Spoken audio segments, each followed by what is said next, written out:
Welcome to Under the Hoodie. And as ever, under the hoodie, we go and talk to really interesting people in the information security data protection space, or we talk about specific topics. This week, I'm delighted to talk to Hazel McPherson. Hazel is the founder of 4Fox, and they are a security business, as you would expect. Why would we be talking to them otherwise? But more importantly, Hazel is another amazing person in the cybersecurity industry who supports so many different aspects of this sector, including being part of CSIDES, and now, really importantly, she's involved in CSIDES. She's the founder, the brainchild of CSIDES was hers, and a collective. She brought a collective of people together who brought this to life. If you don't know what CSIDES is, you're going to find out about it in this video. But we're also going to find out about what motivates someone like Hazel to create such an event, such an interesting take on cybersecurity conferences and such, and why she placed it at the seaside. If you hadn't guessed, it's seaside at the seaside. But yes, she's an amazing, incredible person. Loved this conversation. You can always tell when I enjoy a conversation by the amount of times I'm laughing and smiling throughout. And she has such an infectious way of talking about what she does. It just demonstrates her passion for knowledge and for learning and for the industry itself and everyone involved in it. So I'm really pleased to include Hazel within the Under the Hoodie family of people. And enough of me. Let's hand it over to me and Hazel. Take it away. Hazel, how are you doing? I'm good. I think it's interesting to be sat here in the lounge when it's nice and sunny outside, though. Yeah, well, just as before we started recording, we were just saying it's always sunny where you are. Is that right? It's only when I'm there. Yeah. Can I get away with that one? Yeah. So the premise of this podcast. This is a little bit different from many of the other cybersecurity type podcasts, where we are more interested in the person under the hoodie. So that's where we want to go with you. We want to know a little bit more about you. Okay. So this is a start. I always like to start at the very beginning. So talk to me about Hazel. I was found under a gooseberry bush. No, that's just what my parents told me. We're going to go that far back, right? Okay, wow. Well, that's the beginning, isn't it? Well, apparently so. So yeah, so talk to me. What were you like as a child? Oh, my parents would probably tell you I was a pain in the ass, but I think I would describe that as high functioning, creative, found things to do that were challenging yet rewarding. I think that I don't know. My brother is older than me, and he was sort of the quieter one, more academically focused, would sit and read, and and I would be the one digging in the garden and sort of constructing things in the garage with my dad. And just the smell of a scrapyard now just brings back really fond memories. So I'd be the one that was sort of scouting around looking for exciting things in the car while he was doing practical jobs like getting bits that he needed to repair our car. But I'd be like, look at this cassette I've found, or I found 3p in this car, or do you need this spanner, Dad? It was in the boot. So I was sort of quite practical, I think, in the sense that my brother was the academic one and I was, can I get my hands on it and do something with it, please? Right. So where was life growing up? Whereabouts in the world were you? East Midlands, so Nottinghamshire.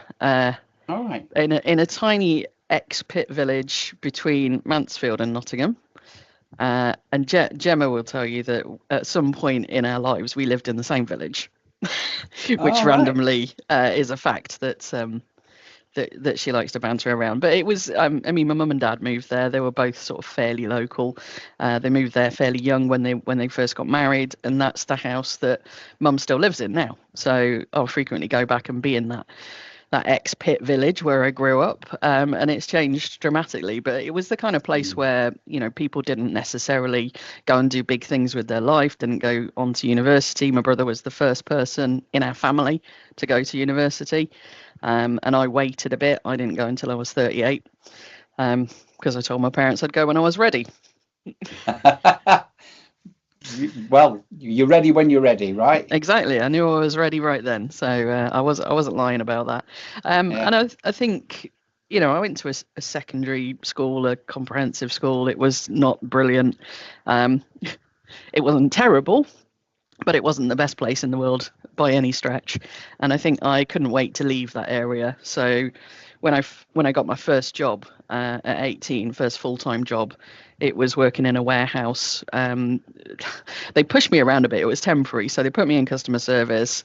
Then they decided that I was actually quite good at kind of practical, logical type things. So they put me in an area that was goods receiving, and obviously my ability to count was helpful.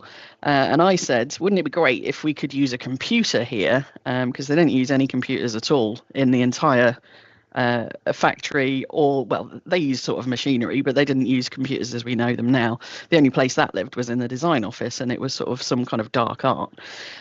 So they had this computer that they'd been given in a cupboard that nobody had ever turned on, and I used something called Lotus Notes to create a very, very simple way of getting rid of the T cards that were on the wall that people used to write on when stuff was coming in. And so I quickly got myself a permanent job there doing that. And then unfortunately got made redundant. So I took my £800 redundancy money, thought I was the richest person in the world, and moved to Northampton. Wow. As you do. Wow. As you do. Yeah, I mean, before we move on, I mean, Lotus Notes, I mean, you're talking my love language now. I mean, that was one of my favorites. I started, because I'm considerably older than you, but I started, I don't know about that. Well, I definitely think so.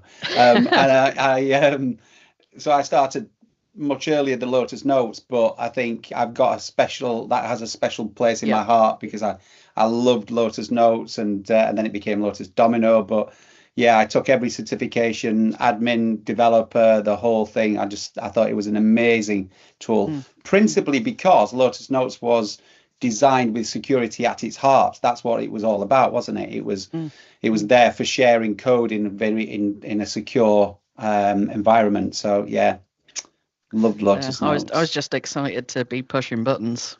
That's Yeah. I think actually as a kid, as a really small kid, I would be like, what, even at nursery, they used to have this box of old alarm clocks or radios and stuff, and you got a screwdriver, you could take it apart. If you put it back together again, brilliant. But even at that age, when I was sort of, I don't know, 5 or 6 years old, I was still interested in how stuff worked. And if it had buttons that I could push and it did something else, that was even more exciting. I used to plague my mum's eyes out to put in the pin at the ATM, at the cash machine, because I got to push the buttons. That was it. That was all I was interested in. So technology's been in your blood from the earliest stage then? Yeah, I think so. And my dad was an engineer, so kind of that sort of construction, building, how do things work was always a curiosity of mine. Right. And my mum was always sort of creative and learning. She worked in a school, so combine the two of them, and it's quite an environment that I grew up in. Yeah. So after the Lotus Notes, sort of baptism of fire, perhaps. Where was your next move then? What was your next career change? Well, I don't think I had a career until about 10 years ago, and I used to just fall into various jobs. So when I took my money, moved to Northampton, that's where my friends had gone to university, and I thought, well, I've got all the money in the world that I could ever possibly need in that £800, and soon burnt through it very quickly. So I had to go and get like temporary work, which is what I did for a good couple of years in sales support and customer service, because that's what was around, or admin type roles. And I was good at it. I could do it without too much thinking. And then I got this one temporary role at a company where it was sales support, and part of that was creating the PowerPoint presentations for the salespeople that were out on the road, and I would, make them look a bit more fancy, so it kind of gave that air of, oh, aren't we better because we've got the tech to back it up, sort of thing. And that was recognised when I was there, that I was quite good at PowerPoint, and I still love a good PowerPoint. And they encouraged me to apply for a permanent position, which was a crystal report writer. And again, absolutely loved it because I got to push buttons, I got to learn about databases, I got to do some coding in really gentle fashion, and it was also creative. So I'd got that sort of visual element to it as well. Still love a good crystal report now. So I did that for a few years and learned about SQL databases and coding, and sort of wrote reports and made things a bit more automated for them as well. And that was a real winner for me, because then I went on to more SQL database type stuff and learned more about the back end stuff as well. Many years went by learning technologies like that, and I ended up applying for an IT manager's role locally, and I thought, I'm never going to get this, because what have I had 2-3 years of SQL and crystal report writing experience, and I'm going in for IT manager. But I ended up getting it, and there was like a 2-year handover process with the IT manager there was retiring, and so I was in this really fortunate position where I'd got this whole 2 years to get to know the company, to get to know all their systems and their applications and the ways of working. And they were a manufacturing company, so everything was on site. And it was great because the server room was right next door. I got hands-on with Linux. I got hands-on with Oracle. I did some PL SQL. I learned about Exchange and telephony systems and Active Directory. I think we'd got an NT server as well at the time when I started. And I ended up, I think I was there for about 6 years. And by the time of leaving there, I had pretty much recabled the entire place. We'd got new networking in, we'd had a new telephone system in, I'd upgraded all of their Windows devices, we'd gone to a new version of the Oracle database, the NT server was long dead, the dying Exchange server was replaced, we'd virtualized, pretty much everything that I could possibly touch had been upgraded or changed in some way. So I learned so much in that job, and it was brilliant because it was me and another woman that worked there, and she was kind of focused on application development. I think it was VB6 at the time, which was their quoting engine, and that's all she did. But I did the kind of more hardware and also core infrastructure type stuff, and I absolutely loved it. Wow.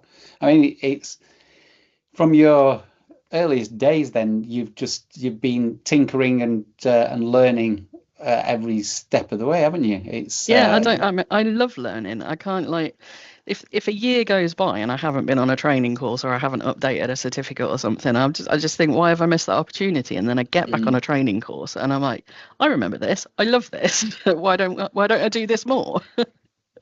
Yeah. Do you do much teaching yourself? I have, not in a professional capacity, because I had a bit of a moment about 15-20 years ago where I thought, I'm going to take a complete change of direction. I really love photography and I'm really good at it, and I understand the technical sort of side of it as well.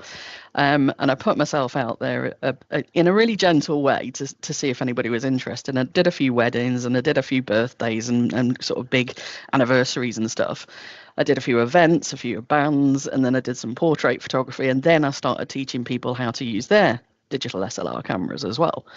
And I did all right actually with it as a sideline. I made a few £1,000, But I don't know if I ever wanted to make my hobby my profession, or whether that for me then would lose some of the attraction to it. But it was nice making some money for it, because then it paid for my new camera.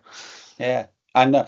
Well, I can speak to that because not a lot of people know this, but I did a very similar thing. So many years ago, I've always had a love for photography, and many years ago, I moved into wedding photography. Quite literally, very deliberately, just that was the area. I love wedding cake. What can I tell you? So getting paid to go to weddings seemed like a great idea.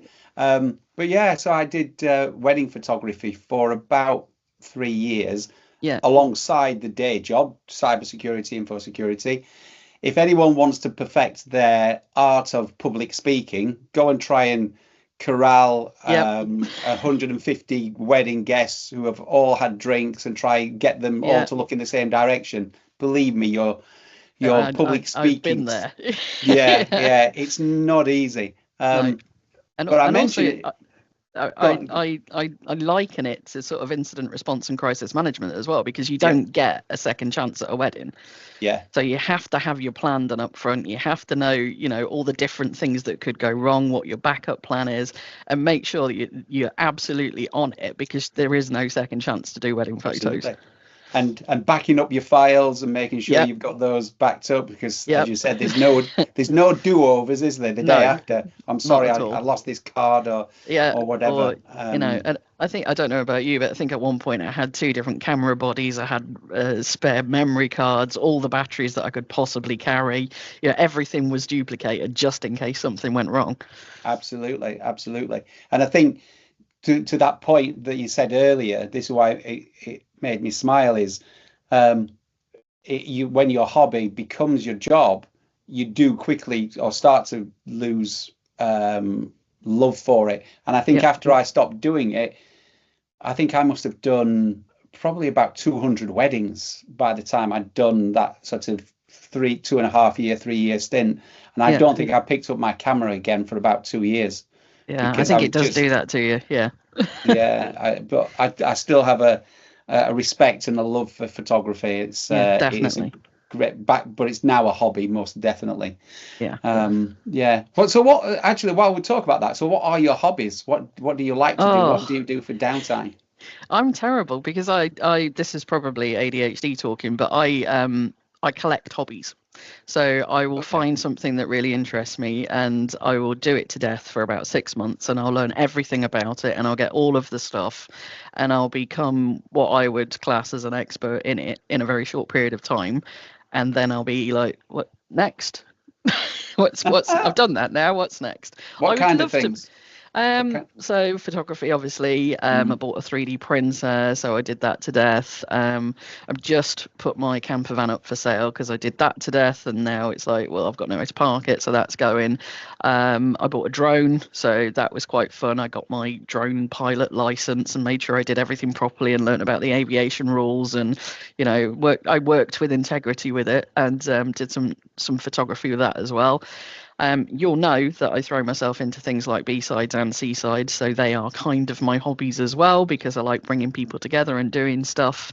I bought a property and did that up, so there's no sort of size to it. It will be small models or painting rocks that I found on the beach to kind of leave around the town to make people smile. To I just bought a property at an auction and now I'm going to do that up. So it's like I shouldn't be left on Wow. my own for too long, No. because Lego is another passion of mine, but that's sort of a more mindful thing. So Mm. I'll sit and like I did the other night. I built a lighthouse that I'd got, and it sits there in the box for ages, and I'll do that soon. I'll do that soon, and then I start because what I have to do is do it in one sitting. And Mm. this was something like 2,000 bricks, so I knew that wasn't going to be Wow. an hour's sitting. That was going to be the 11 hours that it turned into, and I was so proud of myself at 3 o'clock in the morning when I'd finished. Wow.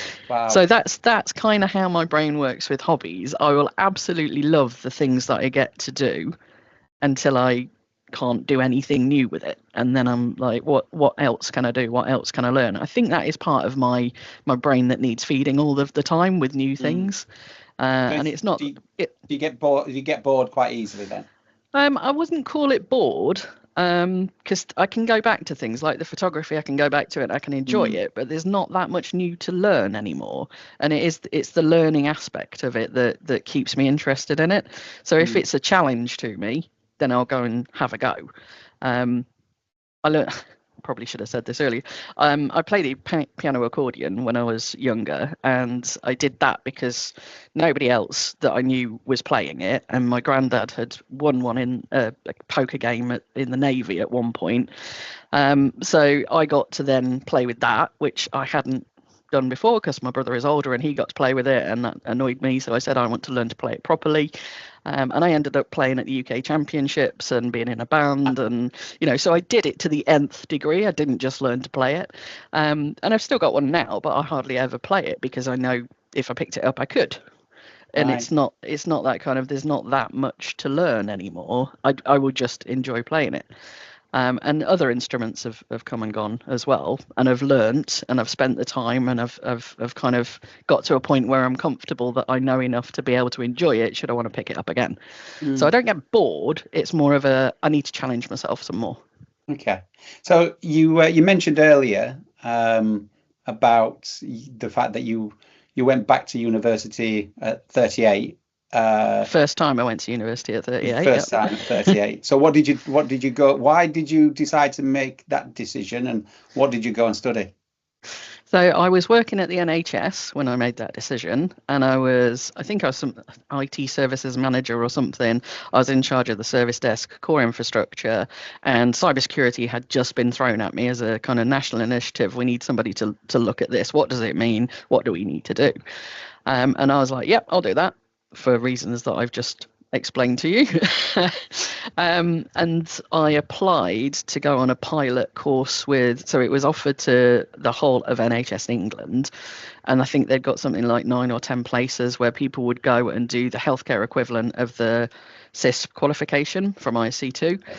And what they wanted was people to go on the course, do the exam, and then give them feedback to see how they could change it to fit the UK, the NHS England, UK healthcare, because it was very US centric in the kind of regulations and things like that they were talking about. So I went up to Birmingham for a week. Well, first of all, I applied, didn't think I'd get it, but got put on the course with these other people. We went up to Birmingham for a week to do the course. I sat the exam at the end of the week, but on day one of the course, the tutor that was taking it was, I refer to him as fascinating and terrifying in equal measures. And at the point where I thought, oh, crap, I've never thought about it like that. You're right. I was hooked on cybersecurity. And all the way through my technical IT career, people had said to me, oh, you'll find the one thing that really makes you sparkle, that really, makes you interested. And it might be networking, or it might be applications or coding or whatever it is, you'll find that one thing. And I'd never really found it. I'd enjoyed lots of it, but I'd never really found that one thing that sort of switched me on. And it was that moment when I was like, yep, this is how my brain works. So I came back from that week. I had failed the exam by about 3 points, but I came back from that week and thought, right, I'm going to university. That's what I'm doing now. And I looked around and I hadn't got a clue where or how or whether I was going to pay for it or go full time or what I was going to do. But I was convinced at that point I was going to go to university and I was going to study cybersecurity because that was my thing. And I found a master's course that allowed me on with my A levels and the academic sort of things that, not academic, the professional certs that I'd done through Microsoft and Apple and stuff like that, and my experience. And I wrote this big long application to them, and again, to my surprise, they let me on the course. And all along I was like, should I be here? Am I an imposter? Surely they've made a mistake. So for 2 years I went down to London every other weekend, worked full time, and did a master's in cybersecurity and got myself a distinction at the end of it. Wow, congratulations. That's amazing. So it drove me to tears. I can imagine. and I had the hugest sort of imposter syndrome, and everybody else on the course seemed to have much more experience and technical knowledge than me. And I just thought, no, I can do this, keep going. It was almost I've started, so I'll finish. And what will be at the end of it. But I put everything into it, love, sweat, and tears, literally. What's interesting about your story, I think, there's a red thread that seems to go through everything that you've described from beginning to that particular point. And I think it's a passion for not just the topic, but for learning. Do you think what do you think it takes to be a success in cybersecurity in this industry? Is it that you've got to have a passion for learning? I think it's a number of things, but I think that's one of the big ones. You've got, because everything, even in technology, if you kind of split them out for a minute, which I'm not sure you should, but if you did, everything needs you to keep on top of it because it moves at such a rapid rate, such a fast pace all of the time. So if you aren't continually learning and enjoy that, it really isn't an enjoyable career for you. And I think for me, the curiosity, the sort of how does it work? How can I make it work? In fact, that was the line that the tutor used on the IC2 course was, if a hacker gets hold of a brand new mobile phone, they don't think of it like we do as a consumer. We go, oh, look, what does it do? What new features has it got? A hacker will look at it and go, what can I make it do? What isn't it supposed to do? What can I use to exploit it? And that was a mindset shift. And I think if you don't see the world like that normally anyway, or can't see the world like that, then you're going to struggle, because I'm really good at catastrophizing. So if anything, and that is a positive thing, because if I'm planning anything out, I'll go, what if that happens? What if that happens? What if that happens? And then what if that happens? Oh my God, what if that happens? And then you almost plan for every possible however small accident or incident or anything that could possibly go wrong. And very, very infrequently am I surprised, because I'll go, yeah, I thought that might happen, because I've already thought about it. And I think if you can see the world like that, then you're going to be in the right place. But the art is bringing it back in and still remaining calm about it. So these things could happen. But actually, if you plan properly and you prepare, and you've got a plan for that, or a recovery for that, then it's not to be panicked about, and it's that is the key. Because lots of people can think about what could go wrong, and lots of people can make plans, but sometimes it overwhelms them. And if you're in an incident response situation, or your crisis management planning or goal team or whatever you call it, you've got to be able to remain calm and go, yep, okay, that's happened now. We thought it might. We've got a plan for that. Or, yep, okay, that's happened now. We didn't have a plan for that. What can we do now? And just keep going and work through it. Yeah, it's an interesting one. Just for anyone who's not aware, my background is IT, and then information security, and then business continuity and information security, and then information security, governance, risk and compliance, all of that. Everything you've just talked about there, I think is absolutely spot on. It's relevant. One of the things I'm often surprised about, though, with information security purists, shall we say, is how little experience or even acknowledgement for the importance of business continuity, incident response, incident management and such, or they pigeonhole it as, oh, that's somebody else's. That's someone else. Yeah. But equally, I suppose you could say it's the same with risk management. It's people who are in information security and cyber security in particular don't really appreciate just how important having a good understanding of risk management is important, which is what you've just described, isn't it? Yeah, everything to me, everything about information and cybersecurity is risk management. Everything. In fact, I spent probably 8 years in my previous role trying to make cyber less sexy, because it's just managing your risks properly. It's having a plan for when things go wrong. It's being able to communicate with people about those things and work together, and not just keep things in a silo. It's interesting you use that word catastrophizing earlier, and I've had people levy that as almost as an insult to me, saying, "Oh, you're just catastrophizing. You're a bit of a Cassandra, Gary." It's I'll let people Google what that phrase means, but it's that you always look at the doom side of things. Well, what if this happens? It's like, well, yeah, because it's far better to plan for it. I like to think of myself as a pessimistic optimist, which is shit's going to happen, but there's always something we can do about it. Exactly. It's a learning experience. We can improve the thing that we haven't, prioritized. Yeah, I agree with you. I'm there as well. I think the worst insult I ever got was when I was trying to explain why we should have a disaster recovery plan and why we should think about that, was, oh, you're being too Hollywood about it. Yeah. Okay. Yeah, that's amazing. We'll just not do that, and I'll just get a sandwich that day and watch it burn, shall I? Yeah, I've never had that one. That's an interesting one. You're being too Hollywood about that.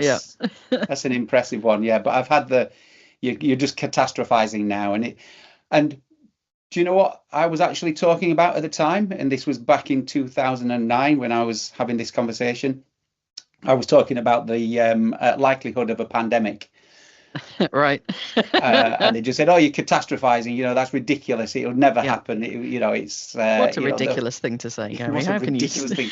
Yeah, That and would never happen. exactly. But it wasn't like I just dreamt this thing up. It was Yeah. around 2009. For those of us who care to remember, it was around the time of swine flu and avian flu. So Yep. these were like early warning shots across the bow.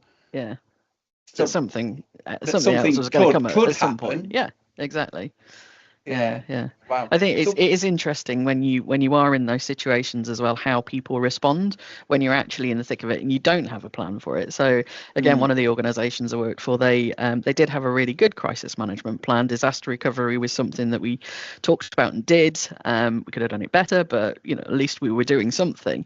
But their crisis management plan was one of the best that I've seen until we got to a crisis, which was the pandemic, and then it seemingly everybody, bar a handful of people, just lost their mind.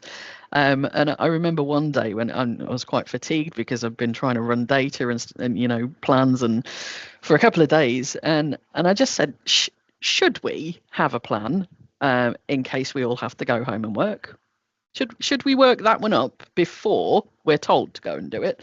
And I got shut down left, right, and centre from the very top. And I was like, no, I think you're wrong. I think we need to do this. I'm going to go and do it, whether you want me to or not, because if this happens, at least we've got a plan. And if it doesn't happen, I am more than happy to say I wasted my time. I will do it in my own time and I'll come back with a plan. And that is exactly what I did. And guess what we needed? mm. I mean, About 3 days later. yeah, it's incredible. I remember someone once saying to me in my early career of business continuity, then saying, "You're writing documents that you hope will never be read.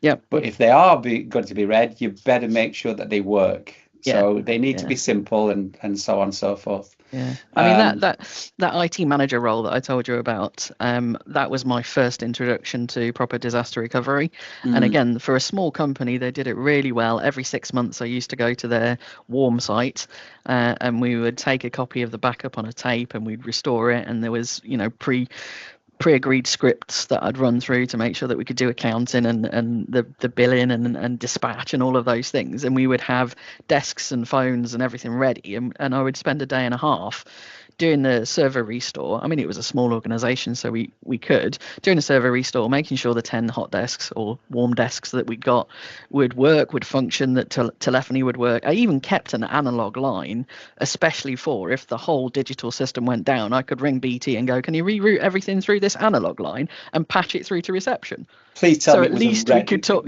Was it a red phone? Tell me it was a red phone. No, I didn't have I'd have loved a red phone. It was a But bat it's those phone. sorts of things, Yeah. because I'd spoken to the board and their worst possible scenario was that customers couldn't get through to us. So I said, if that is your worst possible scenario, this is an easy fix, because I've got a sheet of A4 at the side of the telephony system that says if it all goes down, this is the port that you need to plug this cable into, and it will patch all of the incoming calls through to reception. They're going to hate me, but at least we can talk to the customers on this one analog line that I maintained. If it had been lives at risk, we might have needed 2 analog lines. Who knows? Yeah. Amazing. Just in case one went down. Yeah, that's amazing. So bringing it right up to date then. Yeah. You do a lot of stuff. I mean, you are prolific in your work. Yeah. And one of the you're thinking, where's he going with this? I'm really interested in talking to you about your latest initiative, at least the one that I'm aware of. Your latest, and I'm going to put this in air quotes, your latest hobby, which Yeah. is CSIDES. Yeah. So where was the germ of the idea for CSIDES? Explain what CSIDES is, and I'll make sure that we include links and whatnot to it. But Cool. yeah, talk to me about CSIDES. So I'm going to take you back to 2019 first. Okay. And that was the first ever B-Sides Bristol that I went to. And I thought, this is brilliant. It's right on my doorstep. I've never been to a B-Sides before. And it was one of the better ones that I'd been to. Then we had that small thing called a pandemic. And I was at a B-Sides in Cardiff having a few drinks after theirs and was talking to people and said, well, what happened to B-Sides in Bristol? Where did that go? And nobody knew who the organisers were at that point, or whether it was going to come back, or what was going on with it. So one beer led to another beer, and I got a few other people to go, well, if nobody's bringing it back, shall we bring it back?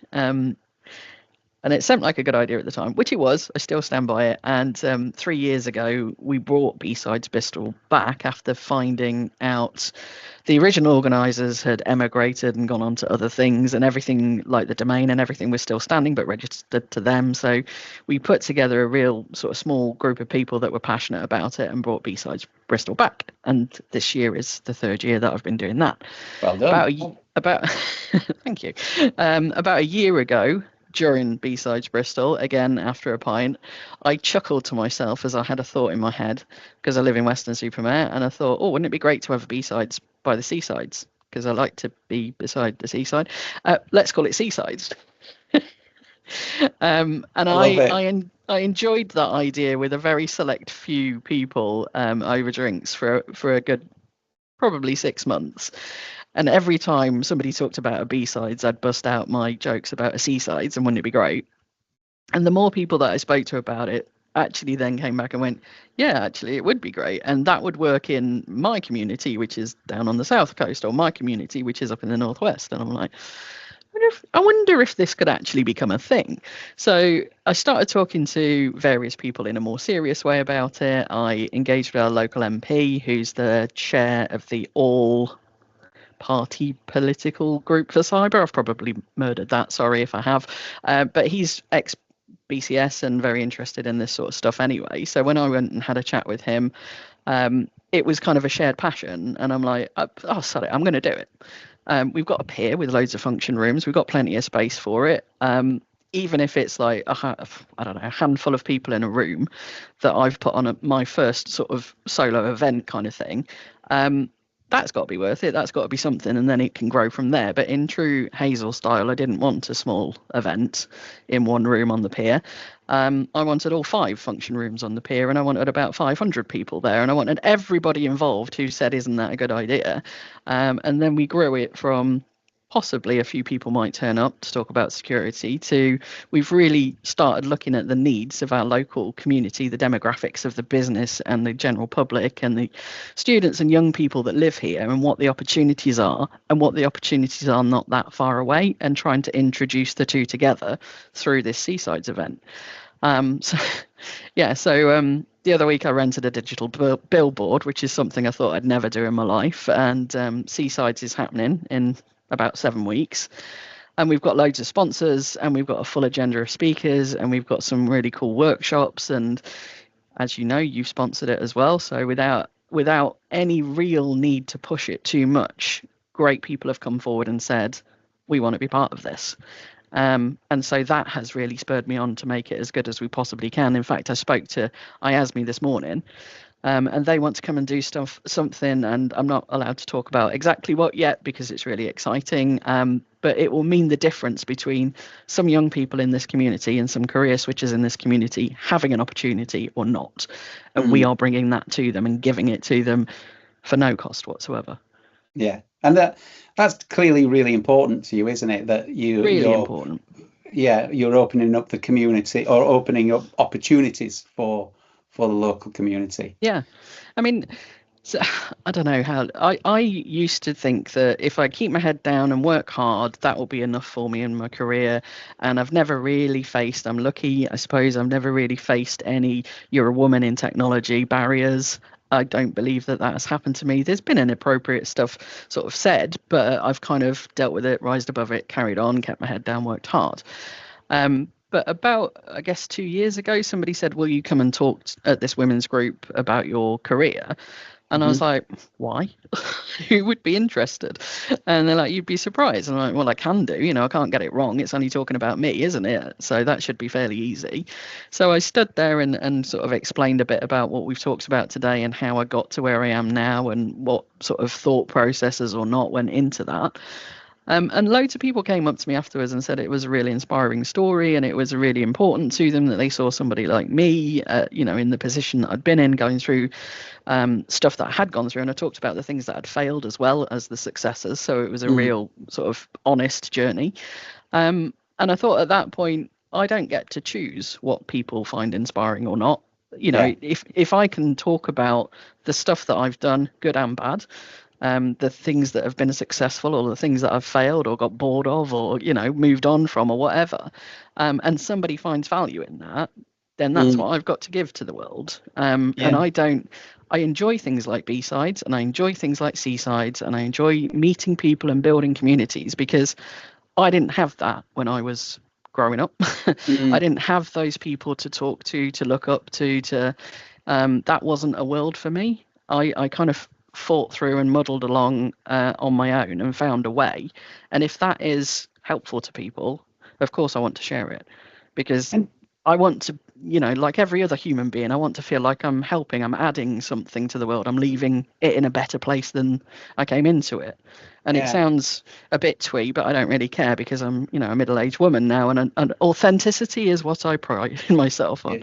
I think that's brilliant, and I love what you've just said there. That final part, because a lot of people shy away from that word authenticity, and Mm, I are almost apologetic when they say, you know, I'm just trying to be authentic with this, and I said, look, that's all anyone should be. You know, yeah, that's what we need. The world needs more of that, and in a world that is um, seemingly obsessed with artificial intelligence yeah, and technology, I think we need that humanity side yeah. of things. So I don't think it's And twee. I think it's absolutely what we need to start to really embrace. The technology is yeah, great. We love it, you know, and that's the reason why we're geeks and nerds and we throw ourselves into photography or whatever it yeah, is. We love the technology, but at the end of the day, why do you have a good camera? Well, it's to capture beauty in the world and yeah, capture, you know, I love weddings because it got me a front row ticket to some of the most important moments in people's lives, yeah,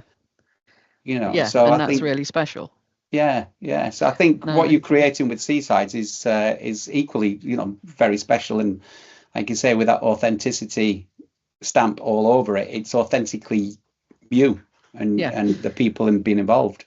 yeah. And I want to keep it like that. I mean, it's not just me. I would be doing a disservice to my co-founder if I didn't, you know, sort of say that too.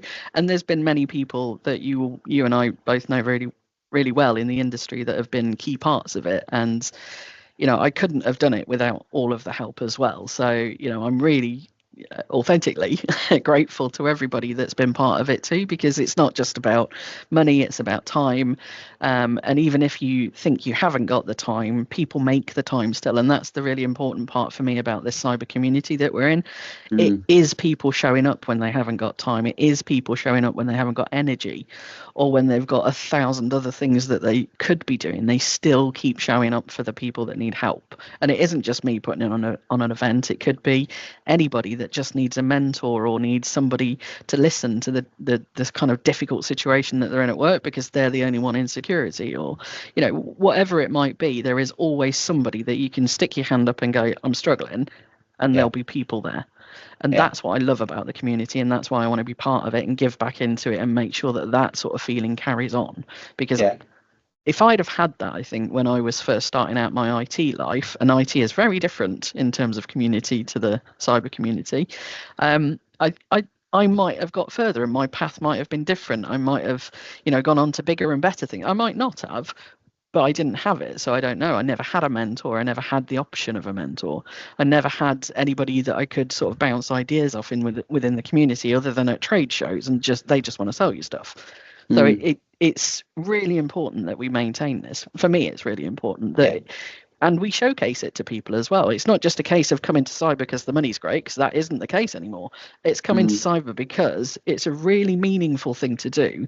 You're helping out not just your own community or yourself. You're helping out the, you know, the wider. We're all connected. It's the internet. We're increasing the posture of the wider picture as well. It isn't just where you work or live. mm, It's all connected.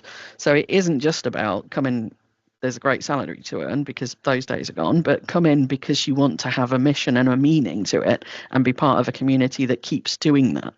yeah. It's interesting. Everything you just said. Completely agree with everything you've said, and looping it back to the business continuity side of things and incident response. I used to be I used to be at pains to say to organisations that when there's a crisis, when there's an incident, you are the first responders. It's not the Yeah, fire, it's not the police, it's not the ambulance service, it's not the Coast Guard or whoever.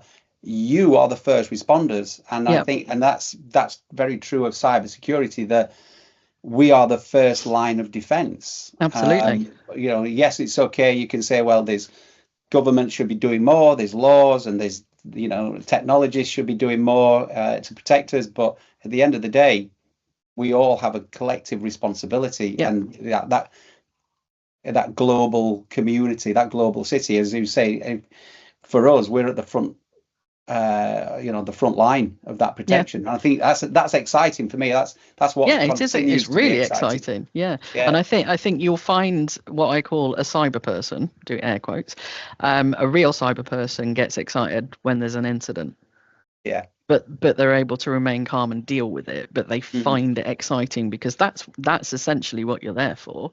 yeah, You want, you've been preparing all your life almost to deal with the incident. So once it's mhm, there, you should be ready for it, and everybody will respond in different ways. But it's that kind of it is the adrenaline, I guess, the mhm, excitement of being able to put all of your skills and all of your preparation and all of that's passion that's gone into it into practice and be able to give it 100% for as long as mhm. it needs. We're only human, so we burn out eventually, but that should be built into your plan as well. Yeah, no, you're absolutely right. And the phrase that comes to mind is we train hard but fight easy. Yeah, That's it, isn't it? We prepare for it, and then when the day comes, you're ready for it. yeah, yeah. Um, And yeah. I think one of the it's easy to spot people who don't think like that because one of the people that I used to work with said to me once when I said, "Oh, it's exhausting working in cyber. I don't care what level you're at. You're always on. You're always thinking. You're always looking. You're always reading stories and thinking, oh, will that impact us? What do we need to do different? How's that going to materialize?" And they just turned to me and went, "Can't you just turn off at the weekend?" I'm like, "Bless you." Bless you. Yeah. No. No. But Hazel, thanks ever so much for your time. It's been Pleasure. fascinating, and I'm looking forward to catching up with you at Seasides. We've got the Literally at bucket the seaside. Yeah. at the Buckets and spades Seasides, ready. bucket and spades, hats ready. Yeah. Because if it's sunny, I need some protection. And Fingers crossed. yeah, yeah, hoping for it. But we always finish this particular podcast with three questions. Okay. So these three questions, I'm looking forward to hearing what you've said because hearing your career path, I will be interested in what you say here. But so, what profession, other than the one that you do now, would you like to attempt? Oh, can I ask a question of clarity? Yeah, sure. So, is that a profession that I might have wanted to do if I didn't do this throughout my life? Or right now, if I can't do cyber anymore, what would I want to attempt? Any which way you prefer. What would you, growing up, did you dream of being a fighter pilot or a acrobat, or is it something now that you just think, what, now I've found a niche, I'd love to be a stand-up comedian, or what would you Okay. try to do, or would you like to So, do? if you'd have listened to any of my talks at any point about my career, you will know that I started life as a very, very small child wanting to be an astronaut. But I quickly realised that wasn't for me because I enjoy pizza too much.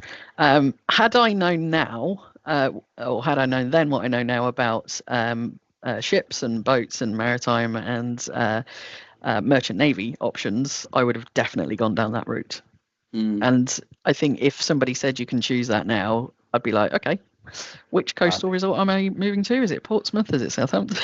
Plymouth? Yeah, Where am I going? you and I, we've got a lot to talk about. We've got Lego, we've got Yeah, I've noticed Titanic, that. we Yeah. got everything. Yeah, the whole works. So we'll have that conversation when we go to Seasides. Yeah, I think So I my think next, I'm sorry, I'm go on. happy I'm happy on a boat of any size. If Yeah, anybody's got a job for me. we'll make sure we put that advert out there as well. Okay, excellent. Um, so the next question is, what's the best piece of advice you've ever been given? Oh, God, do you know how old I am? ever. Oh, I want to call out my dad at this point. This probably explains a lot. I don't think this is necessarily the best piece of advice, but it's the one that sticks with me the most. And he used to do something which I look back now and think, what a ridiculous thing to do. But we would have off of our lounge, there would be a room that they used to call the sunroom, which is now my mum's office area, and he would in there would be a big bookcase, and he would often take me and my brother in there when we weren't necessarily doing well at school, and show us random books on the bookcase, which meant nothing in terms of context, but he would go, look up there at the Book of Lost Opportunities. So, and that wasn't a book. That book didn't exist, but the message was, if you don't take the opportunity when it comes along, it may well end up in that Book of Lost Opportunities. Wow. That's interesting. Have you ever heard of the book the Midnight Library? No. Matt Haig, I believe, is the author. Okay. I would advise you to go and read it. It's a fantastic book. It's a fantastic story. And without giving any spoilers to it, essentially it's about a library that has every decision that you've made is a separate book within this library. Okay. It's so there's lots of different opportunities that you will have taken, and it's a fascinating, beautiful book. Yeah, I would advise you to go and have a look at that. Okay, that's on my list of looking at. Yeah, I think as a small kid, the Book of Lost Opportunity story was not helpful. As an adult, I have learnt that some opportunities you can just let them pass by, because that not all opportunities are good opportunities for you. This is very true. Which brings me neatly onto the last question then. So, if heaven exists and you turn up at the pearly gates, what would you like God to say to you? Oh, as an atheist. we're gonna have words. We're gonna have words. I would like her to say to me, welcome in, the men are downstairs. Right, okay. Nice. I like that. You're never going to get a serious answer to that one, sorry. No, I mean, listen, it's a deep question, and sometimes it requires a deep answer, sometimes it doesn't. It's always an interesting one though, but thank you. In reality, what would probably be said is, what took you so long? We've been waiting ages. Party starts now. The party, I think that's more likely. No, that's brilliant. Hazel, thank you ever so much for your time. You and I are going to continue our conversation, if that's okay, because we got stuff to talk about with CSIDES. I just want to know what my outfit needs to be. What the you're leaving me in charge of that. Yeah, why not? Excellent. Never a lost opportunity with that. But to everyone else, thanks for watching and listening in. Do give this a like, give it a share, comment. Love to hear your thoughts on everything that Hazel's talked about as well. And if you're interested in CSIDES, I'll make sure I do include plenty of links around this. But to everyone else, thank you very much. Hazel, let's me and you carry on talking. But thank you very much, everyone.